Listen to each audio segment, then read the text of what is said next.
Welcome to Break Free from Corporate, the only podcast dedicated to bringing you business success secrets from leading entrepreneurs with one thing in common. They left the corporate world, became their own boss, and are now living incredible lives. To access previous and all future episodes, visit breakfreefromcorporate.com and subscribe today. Well, hi everyone, this is Gavin Sequeira, and I'm really excited to bring you another exciting episode for the Break Free from Corporate podcast. Today I have a special guest. His name is Ray Homsani. Ray is someone I've known for a few years now, and we actually work really closely together, and I saw his business grow, and phenomenal story and background, and I'm just really happy. He's a teacher by trade, and he was able to turn things around and create a lifestyle business, which is something we all crave. And for those that are listening to this podcast, I hope you take away some good tips from Ray, because he really is someone who worked hard to get to where he is today. You know, it wasn't easy, and I'm just excited to talk to him. So Ray, are you with us? I am. How are you, Gavin? Very good. Thanks for being on the podcast. You're welcome. Excellent. So Ray, as I explained earlier, you and I have known each other for a little while now, and really watched the journey grow from scratch. So tell our audience firstly, what is your background? What do you do? And why did you decide you wanted to do something different? Like what got you on the journey? So start there. Well, firstly, a few years ago, I noticed that being in a regular classroom, the way teaching has become today, you don't get the time to really cement the basics of education. There's too many extracurricular activities taking place, and there's a lot more admin. It's really hard to imagine unless you actually physically do it. The demands are incredible, and there's so much paperwork and all these administration tasks and extracurricular activities. When it comes down to teaching the core things like maths, English, and science, it eats into that time, and many kids are coming out with skill gaps. And I thought there must be an easier way. Teaching is stressful. Many jobs are, but it cannot be a point where you go into survival mode instead of creative mode. There has to be a better way. So I took a step back. I started to tutor instead, and I started to work in the centre on weekends to keep myself afloat. And I found that on the weekend job, they teach the way I'm used to, the traditional way, where it's an administration and maximum teaching. You see the growth in the kids and in their skills. And then during the week, it's good that you can also do it where you're in charge of the curriculum, and you can teach them what they need to know, how they need to know it, cater for the different ability levels. And I just found it better. At the end of the day, it's still stressful, but it's a much better stress. It's a better work-life balance. And you obviously, Ray, you're a very accomplished teacher. You've been teaching for many, many years, and your students love you. You love working with them and helping them. And even as a tutor, I remember you telling me in previous chats, you really helped some families where you've tutored one kid, and then you tutored their sibling, and you've tutored the whole family at one point, all of the kids, and you've seen them grow from through several years of their high school or primary school, and you've really watched them develop. So you're not someone who just teaches. You take a keen interest in their development in their life, don't you? Absolutely, because the skills academically are there to give them the head start in this cycle. It gets them to think about themselves and what's right for them and where they're going. And there's other things you can incorporate, the personal development side of things, and you just watch the way they grow in confidence, that they are doing tasks that they can do. They're understanding concepts that they used to think were beyond them. They keep things simple. I've shown them how to summarize and work smarter rather than longer. And I hope that this is, and I keep telling them, this is something that they can transfer to other areas of their lives when they leave school. But at least they've had the foundation, and they can see that while it is a challenge, it's not insurmountable. It's definitely doable. That's awesome. That's awesome. And look, as someone who has been taught by my mum at one point. I don't know if I told you this, Ray, but she was a teacher for many years. She used to run a Montessori school. And so I grew up for the first few years of my life being taught in her school before I went into primary school. And I can appreciate all the hard work that goes into teaching and really caring for a student, let alone many students, and really looking after their early stages of growth and development and all of that. So, I really think it's a tremendous job that teachers do. And so hats off to you for choosing a profession like this, because where would we be without our teachers, right? And so you're doing an amazing job. But I'm now interested, what got you thinking you needed to change, or like what, because you're doing something you're passionate about, something you love, so how did we get talking? Well, basically, a few years ago, I thought, hang on, there needs to be a change here, because it is unsustainable the way the current system is, with all the demands, and you're getting all sorts of people all in the one room. Not everybody wants to be there.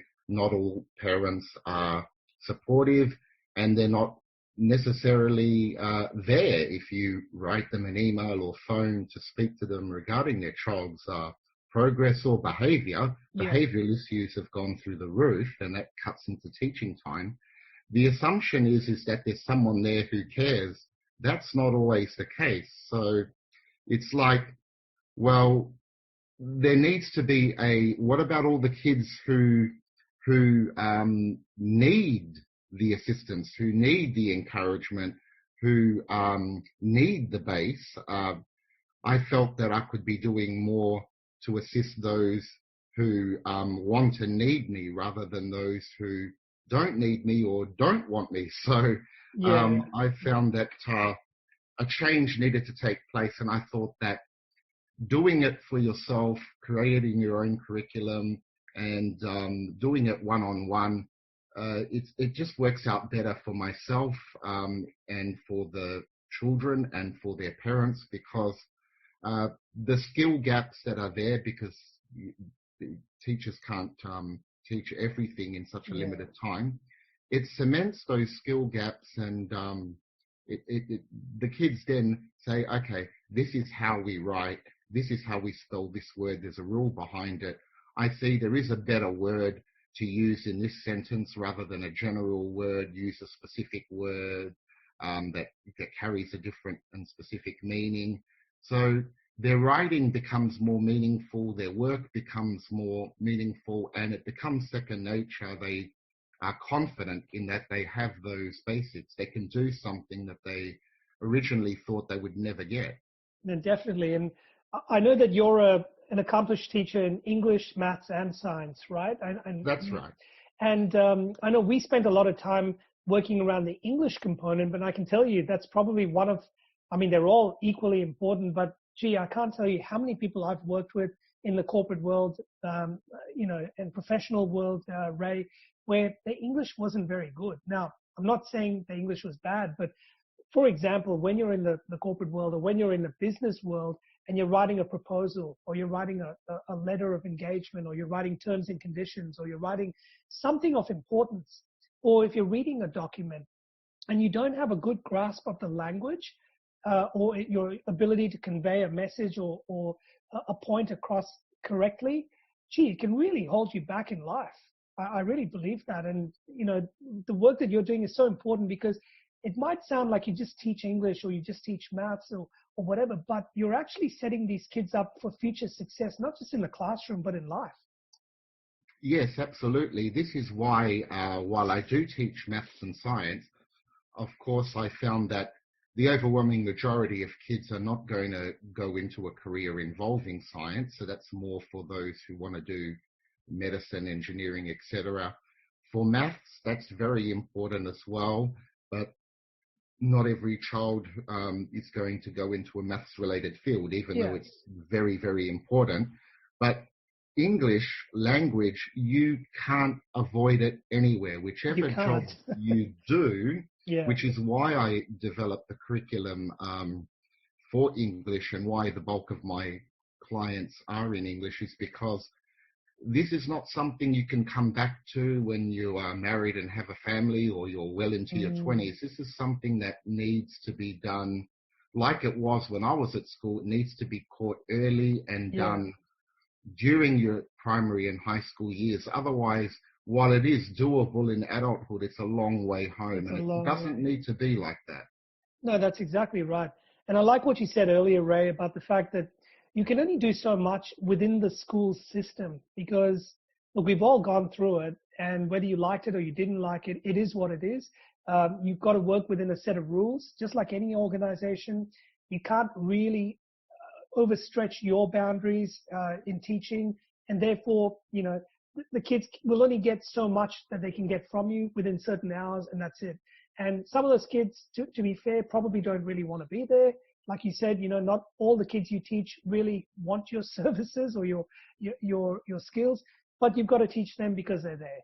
And you're now finding the fact that you've set yourself up in your own business to be able to teach kids from home, and you've set up your own curriculum and program, and we'll get into that in a sec. But the fact that you're doing that, you're now just working with kids and their parents that really, really want you or want your help. So you're definitely helping people that actually want to be helped.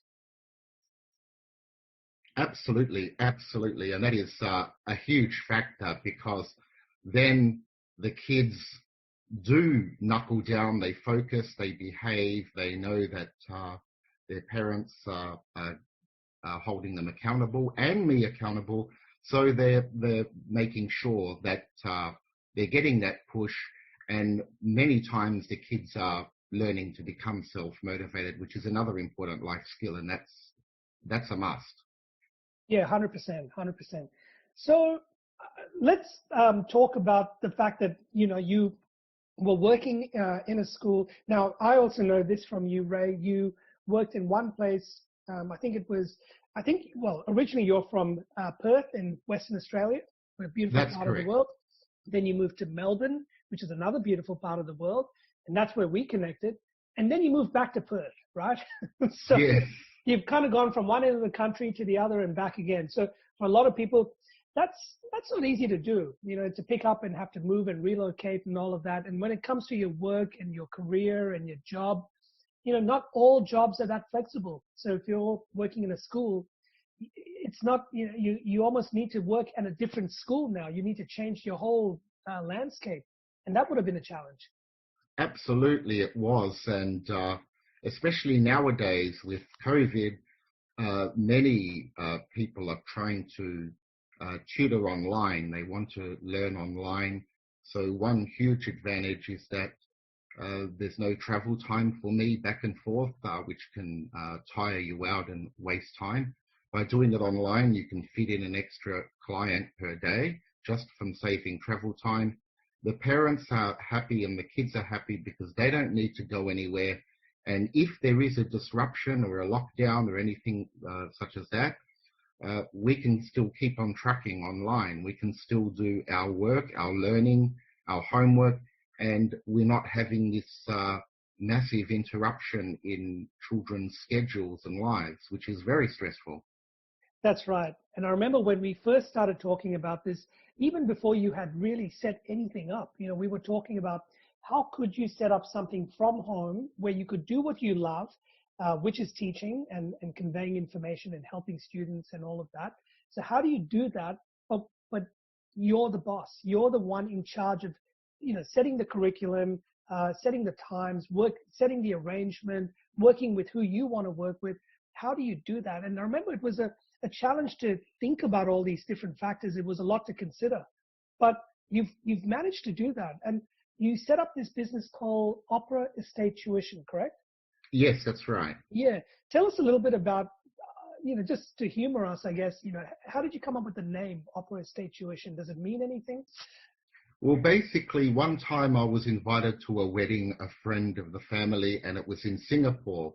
Right. And I went to visit the married couple as well as their families. And then we went to visit their friends. And we came across, and one of the suburbs was Opera Estate. And I was walking down the street to go for a little bit of a walk to compare houses there versus houses back in Perth. And then I was told, oh, no, I don't want to go down that street. And I was saying why. They said, oh, since childhood, we used to avoid that street because all of our teachers live on that road. Is that right? Teacher Street. So I thought, wow, this would be interesting. Teachers are living in the same street, comparing notes on their students' progress and behaviour. So it hit me, and I said, right, I've just got a name for my business. Perfect. And, you know, it's one of the things I talk to a lot of people about, which is come up with a name for a business that one, you know, it's meaningful to you and it stands out. It's unique. It's not like everyone else, you know, where they go.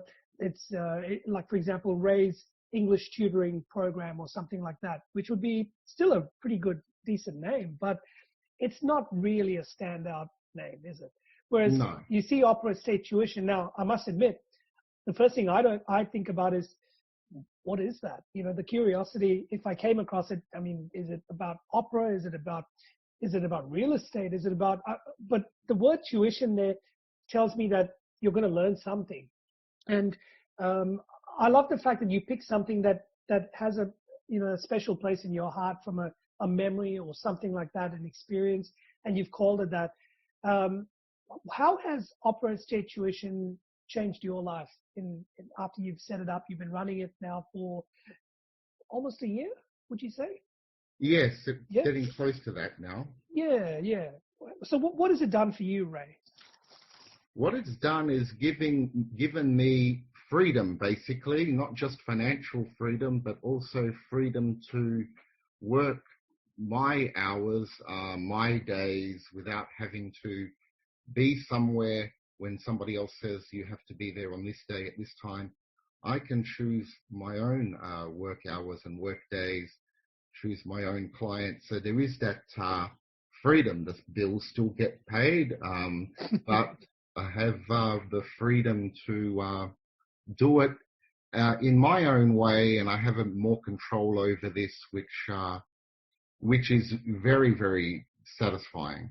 Yeah, no, definitely. I remember when we first started talking, these were the driving forces behind you doing everything, which was, how can I achieve that freedom? Now, everyone wants freedom, whether it's financial freedom, time freedom, or both. And, you know, you've got to work hard to get it.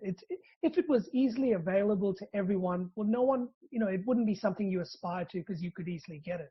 But I guess, you know, with all the hard work you put in, Ray, plus having to move house, and in the midst of putting this together, I noticed you went through several challenges, but you never gave up. And how important was it that you remained focused and you just believed in yourself and you never gave up? Oh, that was very important. The mindset, especially the activities that you gave me when we first started chatting in the early days, were very helpful because they set the tone for developing a mindset. When things got really difficult, I, especially at one stage, I was moving during and renovating my house during that process. I found that I'd achieved nothing in 6 weeks, and I started to panic. And then I thought, no, wait, I know myself well. These situations have come externally. They're not deliberate. They will pass. I've done it before where I can have 1 month where when I was teaching in a regular school, there were times where I would have 1 month where I didn't get anything done, but all of a sudden I'd catch up everything in 1 week. So it's quality, not quantity. So that really helped, because after that period of time, whenever I got into a stressed out stage or difficult stage and had many things happening, I took a step back and thought, don't stress, I will get there. And steady and slow did win the race, because eventually I caught everything up, and and it's always quality rather than quantity. And that's the same I found with some of my students, that they can have a 2-week period where they're under stress and they're not learning that much, only to find that in 2 days, things that took them more than 2 weeks to learn, they learned it in 2 days and they could regurgitate it to me. So Yes. it is quality rather than quantity. No, that's excellent. And I think that's a really good lesson for everyone who's listening, because life is all about ups and downs. There's going to be times when, you get a lot of work done, and there's going to be times when you just can't do anything right. Like nothing seems to be going for you, and maybe things externally are working against you. Even looking at the situation we're in now, there's lockdowns happening in certain states. There's restrictions happening in certain places. Now, these things are out of your control, but it doesn't have to stop you with what you're trying to achieve. You can find other ways, right? So when you went through your challenges, Ray, and you named a couple of them in moving, and remember there was things with logistics and transport, and with the tax, and all these things came at once, right? And even there might have even been a time when there were some health challenges. How did you deal with some of this stuff? Did you look for solutions, or were you solution oriented in your mindset?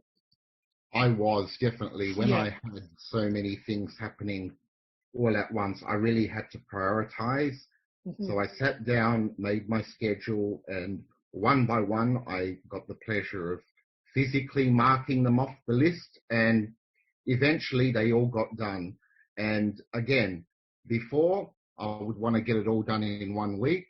Mm-hmm. I prioritized and thought, no, I'll do the things that are urgent first. It took me 3 weeks, but one by one, they all got done, and Yes. that's it, nothing outstanding.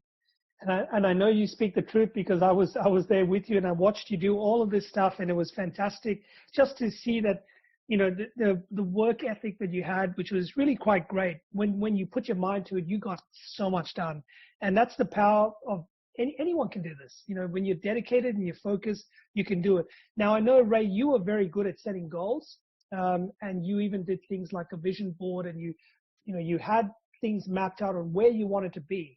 How important is it, for the people that are listening to this, that they have that kind of a mindset of aiming for something, having something written down or pictorially in front of them, so they can really want it. They can envision it, and it becomes something that drives them. How important is it that they take something like that on? That was very important. Like that, I found was critical, because when I had things written down and they were in words and I had a list, bit by bit, just like you would do a shopping list, it makes shopping so much better. You don't come home and then have to drive back because you've left out 1 or 2 items. That once you mark off the list of things that you want to do, that's all goes hand in hand with your bigger goal. Now, the vision board is that bigger goal, because the vision board is a physical representation of the words on your bucket list, which means that if I do my shopping at this time, look at my taxation at this time, look at my business administration work at this time, and this is what I need to do with my next client, etc. Then once you mark them off, then when you go on a holiday or do a hobby or whatever it is that you do, the vision board is what encompasses all of the long-term goals, which is good, because then you get to travel, you get to do your hobby, etc., and that is fulfilling the vision board. So they both go hand in hand. Yes. Well, you're exactly right. I mean, I learned a long time ago, and I might have shared this with you in the early days. If the people that are successful in life are the ones that dream big. They're the ones that have goals, they have visions, they have things that they want out of life.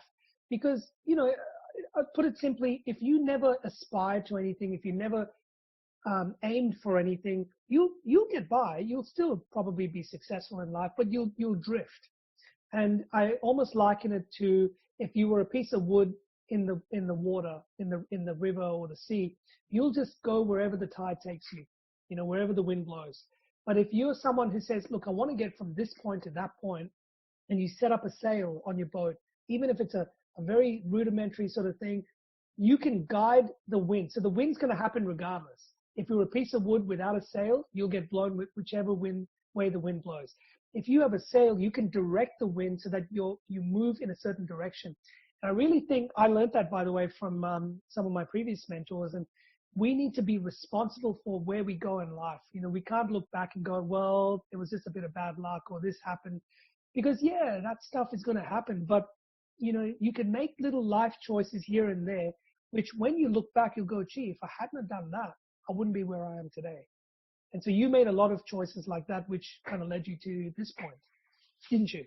Absolutely. That's critical because that is what really sets you up for the long term. You need to have a short-term goal in order to make it part of a bigger long-term goal, but they are related. Yes, yes. And how important do you think it is that, you know, you have someone that is like-minded around you, or like whether it's a group of people, a community that can just support you on your journey, even having like a coach or a mentor or someone that can work with you that has either done something that you're trying to aspire to do so they can guide you, or knows something that you don't know but you can learn from them. How important is it that you find that kind of help if you really want to get results? Oh, that is very important because just like a sports person needs to have a supportive partner, they need to have a coach, they need to have a physiotherapist, etc. And they're constantly needing support from them, and they even travel around the world with them because they can't do without that assistance. There is a big difference if you're going it alone. So I find that it is very important because you can learn off that person, you can bounce ideas off them, they can give you suggestions you would not have thought of, Correct. and the moral support factor as well. So it's very important. Yes, and you just touched on the moral support. I think, you know, a lot of people, Ray, that I come across that are doing business or have been in business for many years, sometimes are doing it all alone, you know, and it can be a very, very lonely place when you're struggling. I mean, being in business in the first place is not easy. For anyone that's even thinking about it right now, a lot of our guests are corporate people working in jobs, thinking about getting into business. It's a lot of work, guys. It's got to be a passion project. It's got to be almost something that you're willing to dedicate a decent chunk of your life towards, because it's going to take time and effort to get it right. And initially, you're going to make a lot of mistakes. And like Ray was saying, you know, if you have someone who has either been there before or done it, or someone you can learn from, the whole point of that is to shorten the time frame for your learning. You're still going to have to make mistakes and try things out, but you reduce that learning time so that you can accelerate your growth. Because let's say, for example, Ray, if you try to, you know, let's say you and I have never swum or never run a marathon, okay? And now we want to run a marathon for the very first time. It's going to take us a really long time to get good at it, isn't it? Oh, definitely. I wouldn't even know where to start, to be honest. Same here, no, definitely. You know, and then again, imagine if we both said, well, we know someone who runs marathons and can tell us some tips, can help us train, get the mindset right, because I hear that 90% of it is all in the mind. And if you can overcome the mindset component of it, your body will endure even longer. So there's all of that aspect. There's the nutritional aspect. There's the discipline and when and how to train, how often to train, what times, and, you know, setting goals and all of that. And so imagine you had someone like that who could guide you. I think it would be far easier to then be able to train for a marathon than if you were to do it on your own. And chances are, if you try to do it on your own, the minute you hit a snag in the road or you hit a challenge or a tough sort of corner, you're more likely to give up. Would you agree? Oh, definitely. Absolutely. And that's what I would believe happens with a lot of people, that the first hiccup, without the support, they can fold over. Oh, yeah. Yeah. It's interesting, Ray. When I first started this whole journey in business, like many, many years ago, I read a statistic that said, it's still true today, that over 80, almost 90% of new businesses, startups, small businesses, that, you know, where it's a fresh business for the very first time, are more likely to fail in the first couple of years than succeed. You know, and so you're talking about 8 or 9 out of 10 businesses folding within the first 12 months or 2 years, if they're lucky to even get to 2 years. And I read that and I thought to myself, this is way in the early stages. I thought, gee, business is hard. If most people are failing, I mean, well, I don't even know if I want to do this anymore, because it seemed far easier to just stay in my job and, not have to worry about it. But then I would read stories of people that succeeded. And then I, came across people who had succeeded and were doing really well in business. And they would tell you all the horror stories they went through, all the tough times, the challenges, the minefields, and all of that, the failures to get to this point. But boy, were they glad they stuck with it. And, I discovered that it's so much more rewarding when you don't give up and you can see yourself through. But there's certain things you need to know to get to the other end. I want to pick your brain for a sec, Ray. With what you've learned, what would you say are a couple of key things that have helped you to get to this point now, that anyone could do, like that helped you to get to a point of success with your business? Firstly, don't rush it. Mm-hmm. Think carefully about what it is that you are most passionate about and would like to do. Do some research on that area. Pick up a book or go online. Also, maybe go on YouTube and listen to those who've succeeded in that particular area, and motivational speakers as well, yes, to help get the mindset as well. And do all of that first before you start hitting pen to paper, because it is a long-term strategy. It does encompass many things, but you have to do it step by step. Like in my case, I used to think the old saying, I don't know where it comes from, how do I eat this huge elephant? And the answer is one bite at a time. That's right. That's right.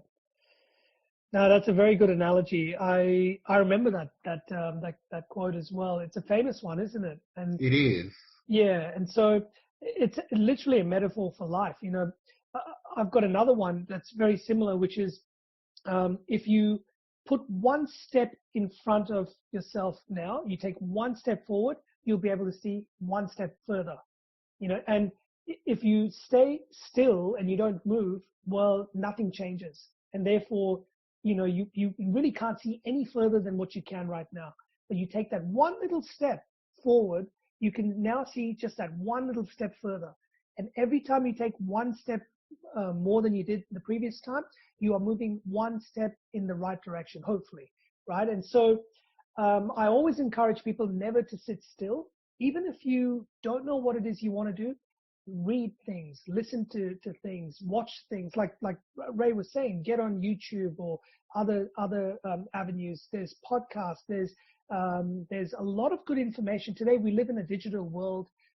Ray, I don't know. I think we live in a really exciting time where information is accessible to anyone, anywhere, pretty much. That's true. Maybe 20, 30 years ago, it wasn't quite that case, right? You'd have to almost go to a seminar or pick up a book at the library or borrow a DVD to listen to something, right? And so there's really no excuses if you want to learn something, or you got some time on your hands to pick up a new skill. Just advance yourself one step forward.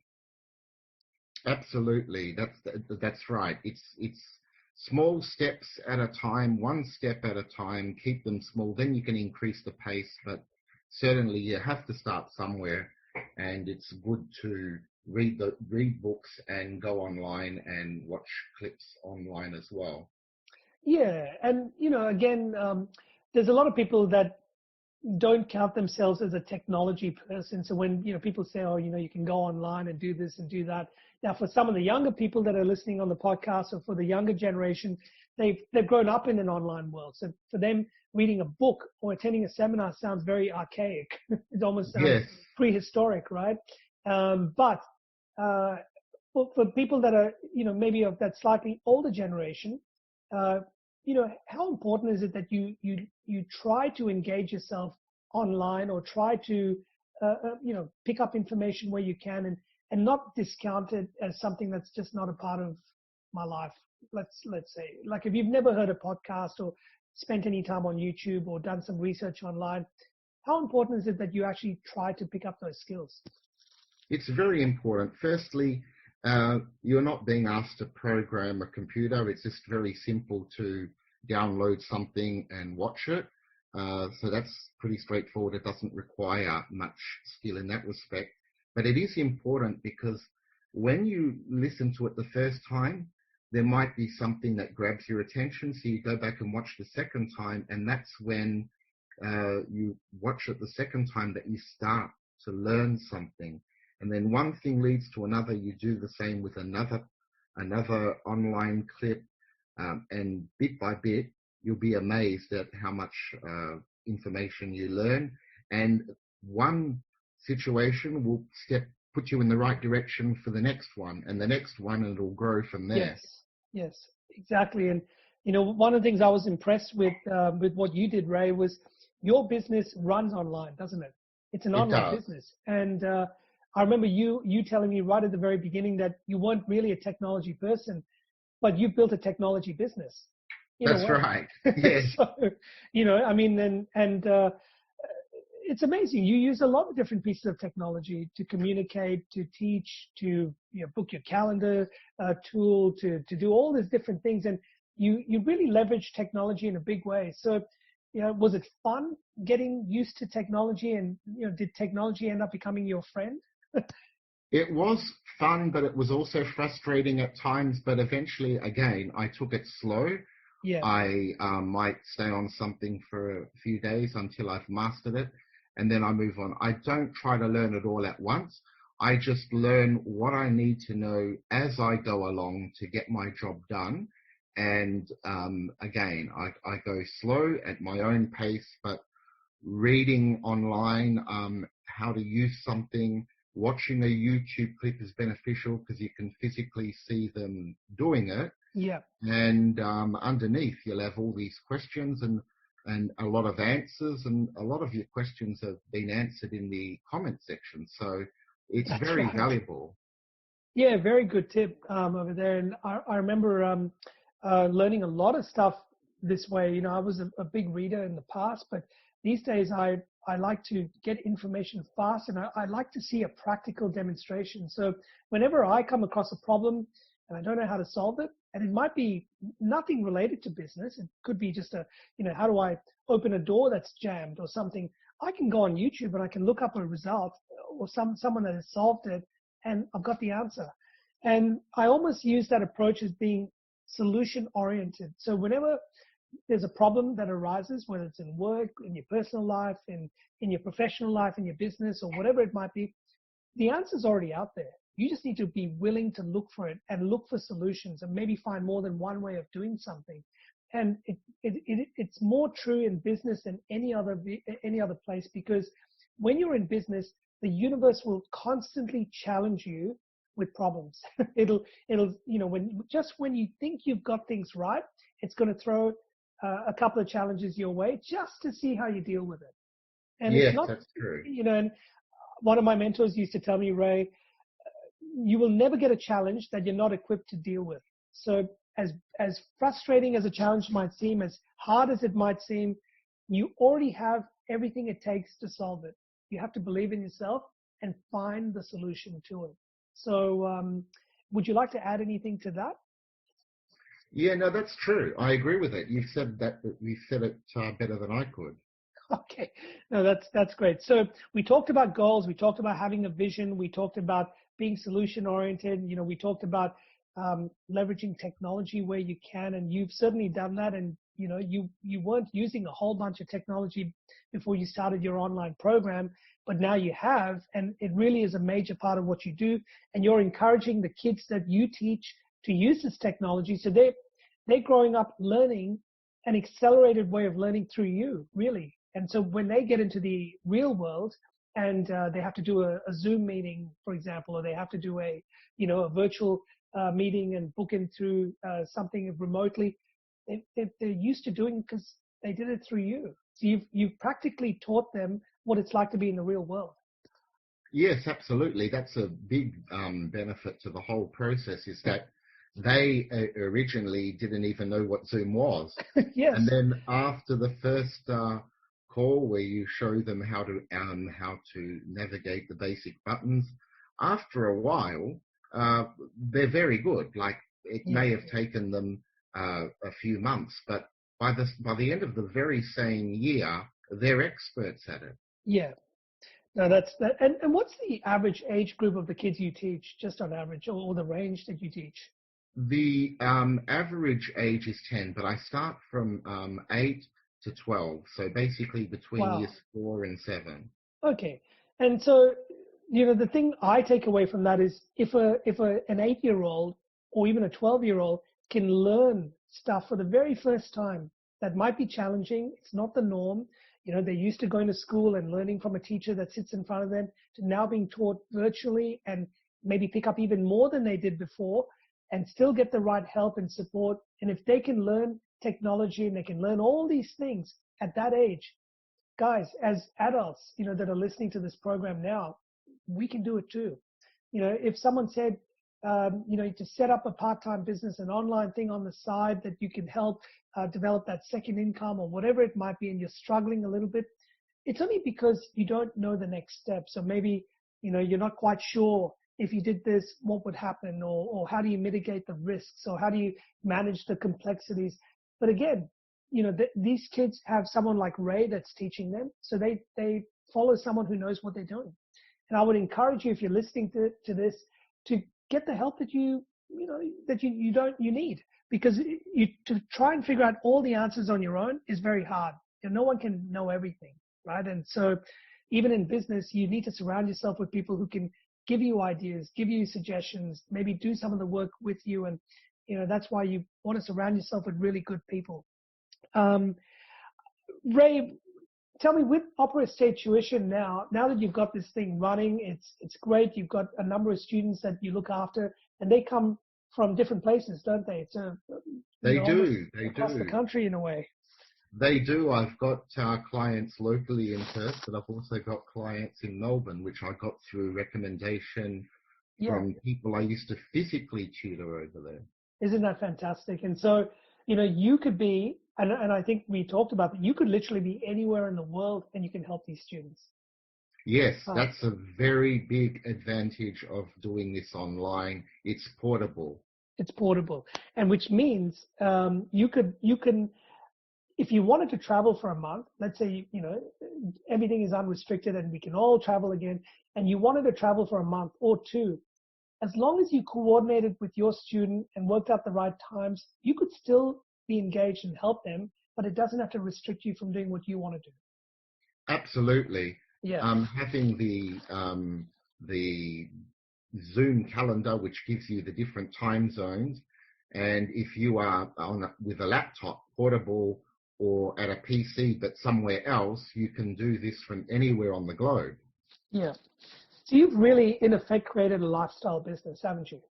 Absolutely. And it's fascinating, and the freedom is worth it. Yes. And so talking about that freedom, you now have a dual income source, haven't you? That's correct. Yes. which is not a bad thing. And what's the benefits of having extra income? Oh, it's freedom to do what you like to do, and at the same time, it's also security, because you know that should you ever need money for a rainy day, that it's there, and that prevents and eliminates potential stress, which could be very stressful. Yeah, and the reason I asked that question is because quite often, Ray, I talk to a lot of people who they've got their job and it's their main source of income. They've got the mortgage and the kids and all of that. And the thought of them starting a business now sounds very daunting, because for a couple of reasons. One, they think that it's going to be incredibly risky and it's going to cost a lot of money. Okay, that's the first thing, and which is actually a fallacy, as you know. Yes. It doesn't need to, especially if you do something online and something that makes sense. The second reason that a lot of people don't do it is because they think, oh, this is just going to take up a lot of my time, and I just don't have the time to dedicate it. I don't want to risk my job and all of that. But the reality is, and you, someone who's proved it, is you can do both. And if you do it the smart way, so we never talk about risking your job or risking your income. But you start small, you start slow, you take those baby steps, like we said, one step at a time, and you build on a solid foundation. Eventually, when you've got something up and running, you work it a smart way. So you've built a smart business by using technology, by leveraging yourself. You can scale. And that's a great thing. Now, whether you want to grow a big empire or you just want to have a manageable business, that's up to you. But the fact is you've set it up in such a way that you can do both.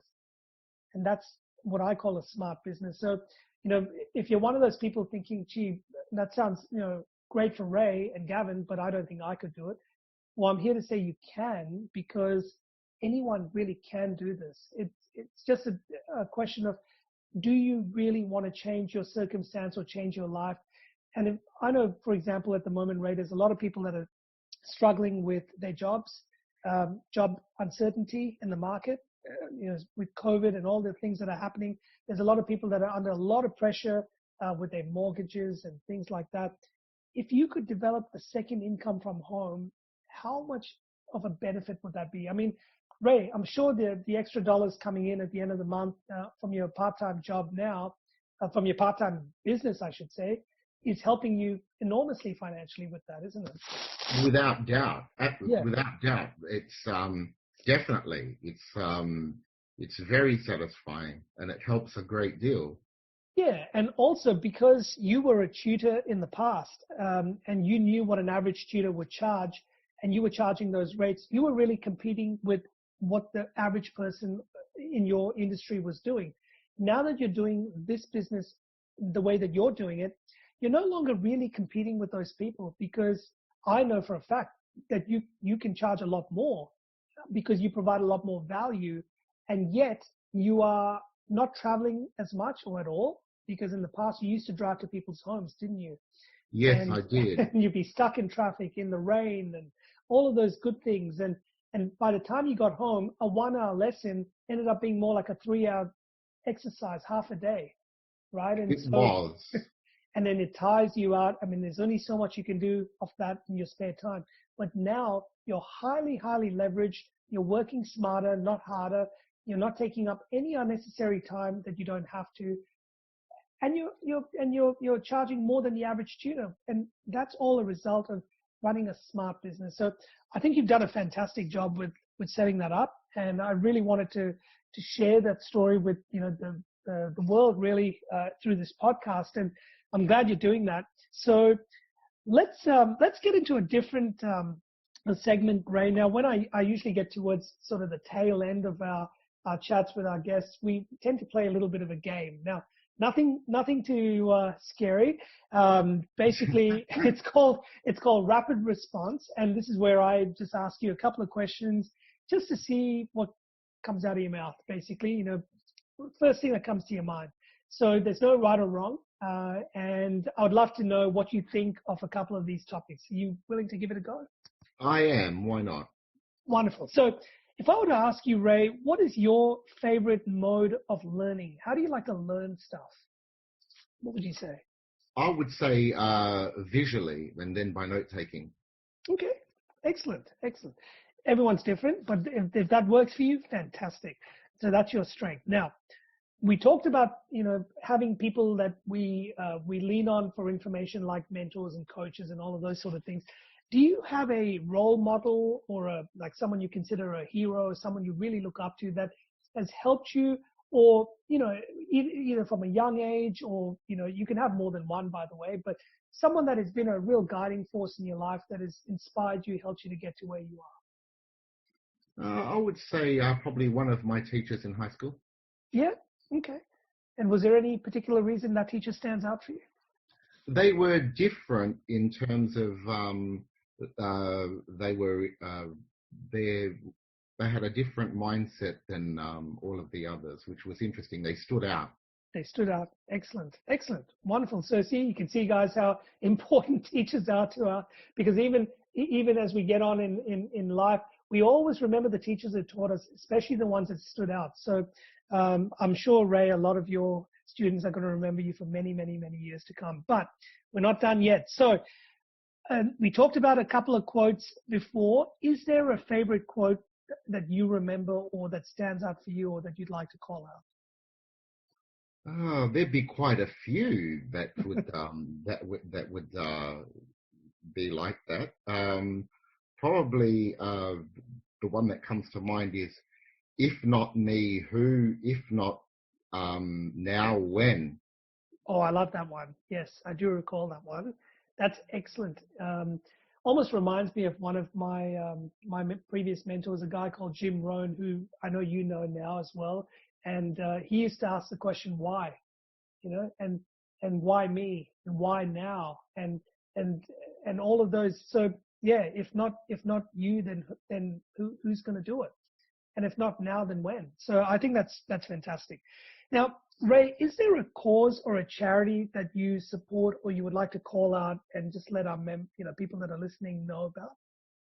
Not particularly. How I like to do these things is I take it as it comes. If I see someone is in trouble, I deal with it there and then. For example, to give just one example, if I see somebody who's homeless or starving on the street, I would buy them food or slip them a few bucks and do that as it comes rather than a general one. Perfect. I mean, whichever way that, we're all able to make a difference in the community is fantastic. So that's really good. Now, this last one tends to get a few giggles.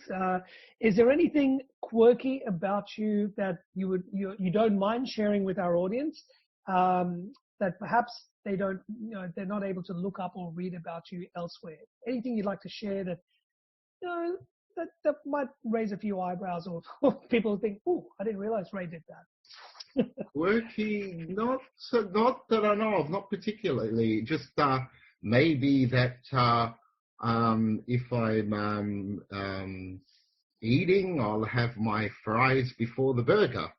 Okay. That's about it, rather than at the same time. And do you eat a Snickers bar with your fork and a knife? No. You're not one of those people. Okay. Like all right. Okay. No, that's excellent. All right. Now, I wasn't quite sure what you were going to say there. I've had some people give me some really funny responses, but that's totally fine. Look, Ray, with everything you're doing, I think, you've set yourself up really, really well with the business. I can't say enough how proud I am of what you've done, because you started from scratch. You proved it could be done. You're doing it. You're not done yet. You're still going, and you've changed your life really through what you're doing. Where do you see this journey of yours taking you? What's the plans for Opera Estate Tuition? Are there any plans? Are you just happy with how it's going?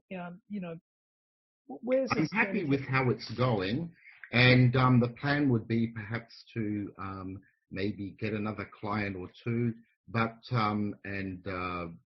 grow it in that respect. But other than that, I am very happy with how it is going. And when I look back to just 3 years ago, I'm very happy. Yeah, no, that's fantastic. And so, is there any sort of last minute tips that you would like to leave our audience that are listening to this, so they know what you've done? They can, they've heard the story, the journey that you've been on. Is there anything you'd like to remind them or just leave them with any pearls of wisdom or words of advice, especially because a lot of our listeners have not done what you've done. So they're considering it, or they're thinking about it. They're questioning, could I really do it? What would you like to say to some of them? I would suggest you can do it. Go slow. Don't rush anything. Take it at your own pace. Don't worry if you're a bit slower or a bit quicker than others. It doesn't matter. We're all individuals. Mm-hmm. Get help. Get someone who can support you and bounce ideas around and guide you and give you the moral support that you need, and don't be too hard on yourself. Oh, that last one is really good. Don't be too hard on, because we are our own worst critic, aren't we? We are. Yeah. So yeah, that's really good. And also, you're not competing against anyone else. Like you said, we all go at our own different paces. So whatever you do is your personal journey. Make it the best one you can, and don't worry about what the guy next door or the girl next door is doing. Just focus on what you want to do, where you want to go. Take the steps and take the actions, more importantly, to get there, and you will get there. Ray, that's been really fantastic. Now, if people wanted to reach out to you and connect with you as a person or through your business, Opera Estate Tuition, or maybe we've got some parents on the line that have kids and they might go, oh, I wonder whether, my kid could benefit from learning through Ray's system or whatever. What's the best way people can get in touch with you? They can get in touch with me at ray@operaestatetuition.com. And that's Ray as in R-A-Y. Yep. That's correct. Yes. Wonderful. So I'll definitely put that in our description so people have that link. But other than that, Ray, man, it's been fantastic to have you on the podcast. Always enjoy talking to you. You've been really great to work with and excellent to see your progress and your journey. And now we're sharing this story, for a lot of people to listen to and get the tips that they need. And so you're now a source of inspiration to a lot of people. Thank you very much, Gavin, and thank you for having me on. And it was nice to talk to you again. Yeah, you're very welcome. All right, Ray, I wish you farewell. And thanks, everyone, for joining us on the podcast. Take care. If you like this podcast and would like to understand a little bit more about what was just discussed, then you're in luck. Simply head over to breakfreefromcorporate.com and we have a fantastic bonus gift waiting for you to download. All we ask in return is that you leave us a review on iTunes and or Stitcher, whichever you use. And lastly, help us share this podcast around with your friends, your colleagues through Facebook, Twitter, Google+, or LinkedIn. We truly appreciate all your support and we look forward to seeing you on the next episode. Thank you for listening to this podcast episode of Break Free from Corporate. Once again, to access previous and all future episodes, visit breakfreefromcorporate.com and subscribe today.